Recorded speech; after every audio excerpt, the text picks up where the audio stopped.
Согласны ли вы введению самообложения в 2018 году в сумме 500 рублей? Бюллетени, урны и ширмы для голосования. Условия, как на президентских выборах. Вопрос почти как в ЗАГСе. Согласны ли вы? В клетке «да» или «нет» нужно поставить любой знак, не выходя из поля. Кстати, сумму и назначение средств, которые изложены в бланке, каждое село определило для себя заранее. Система уже отработанная. В прошлом году было принято решение, что будут собирать деньги на освещение. Освещение уже все сделали.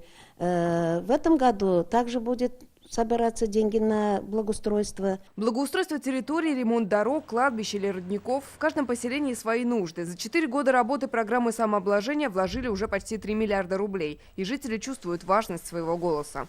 Для сельского поселения ведь решается вопрос, поэтому для ремонта дорог, для освещения надо идти решать этот вопрос. Я здесь в Стрельцах во всяком случае вижу, что, например, улицы хорошо освещены стали.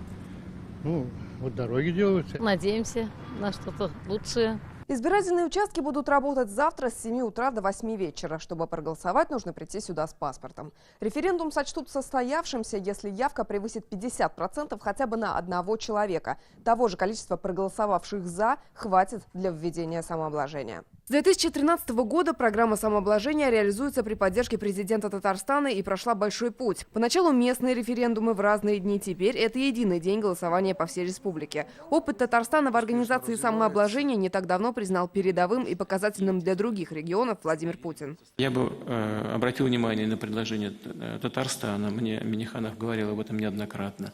И меня очень порадовало, что жители республики так активно откликаются на то, что предлагается руководством республики. Я уже Владимиру Владимировичу говорил, он говорит, вот как это?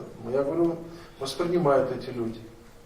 Воспринимают, даже говорят, что здесь мои деньги. 100 рублей, 200 рублей, как решить сход, как потом на референдуме это дело будет. На каждый рубль, собранный из жителей, республика добавляет еще 4. И тогда в дело идут солидные суммы. Осваивать их начнут с января. Активное благоустройство придется на лето. Лена Зинатульна, Рамзель Гарипов, Марат Саидгараев, ТНВ, Пестричинский район.